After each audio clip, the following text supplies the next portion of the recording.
বিসমিল্লাহির রহমানির রহিম। আসসালামু আলাইকুম রহমতুল্লাহি বরকাতুহু। তো প্রিয় বন্ধুরা, আশা করি ভালো আছেন, ভালো থাকবেন।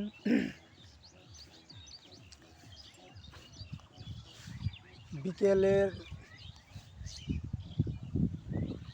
পরিবেশটা অনেক সুন্দর।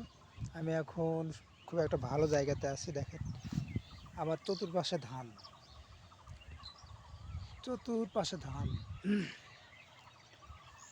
অনেকটাই সুন্দর লাগছে। এই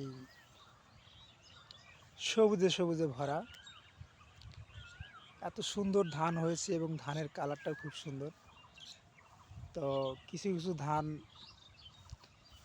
মানে থোর হয়েছে, যেটাকে বলে কাস্থর।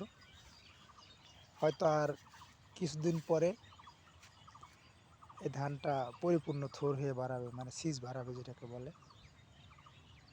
তো অনেকটাই সুন্দর একটা পরিবেশের মধ্যে আমি এখন আছি। চতুর্পাশে ধান, খুব একটা ভালো লাগার মতো। আমার এই সোনার বাংলায় সোনার ফসল। ধান যখন এই রাস্তাটাই খুবই কেয়াদো, তো যাই হোক একটু টিপে টিপে যেতে হবে। ধান যখন থোর হয়, থোর হওয়ার পরে যখন শীষ বের হয়, বের হওয়ার পরে শীষের যে ফুলটা হয়, ফুলটা ঝরে যাওয়ার পরেই ধানের মানে সাইজটা চলে আসে। তারপরেই ধীরে ধীরে ভিতরে চাউল হয়। চাউল হওয়ার পরে সেটা আবার অটোমেটিকলি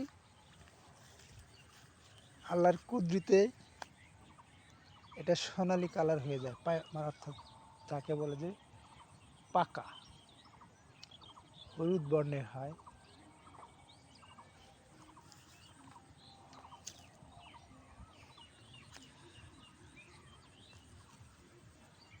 হলুদ বর্ণের যখন কালারটা চলে আসে, তখনকার মানে এত সুন্দর একটা সিনারি হয়, যেটাকে কি বলবো, বলার মতো ভাষা নেই।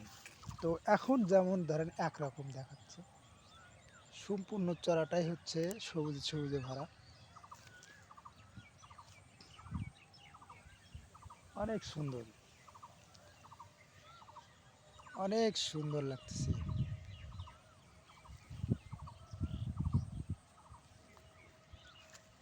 তো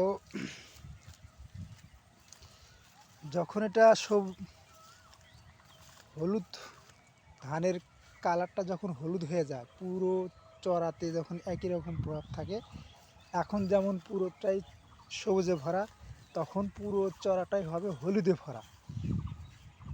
হলুদ এবং মানে অন্যরকম একটা প্রাকৃতিক দৃশ্য তখন তৈরি হয়।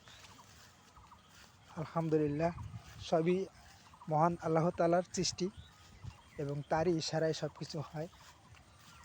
আজকে এই ধান ধরেন 3 মাস, কোনো ধান 3.5 মাস, এর মধ্যে সবগুলো ধান কেটে ফেলা হবে।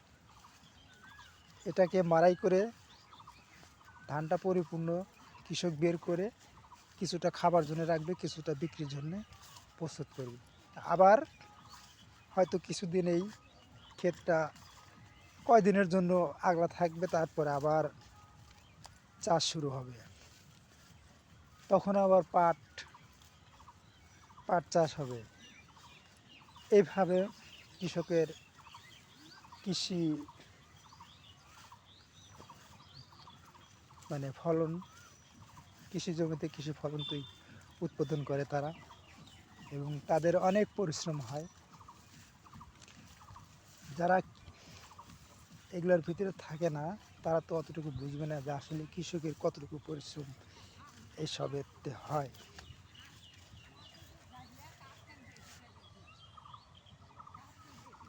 তো ইনশাল্লাহ ভালো থাকবেন সবাই।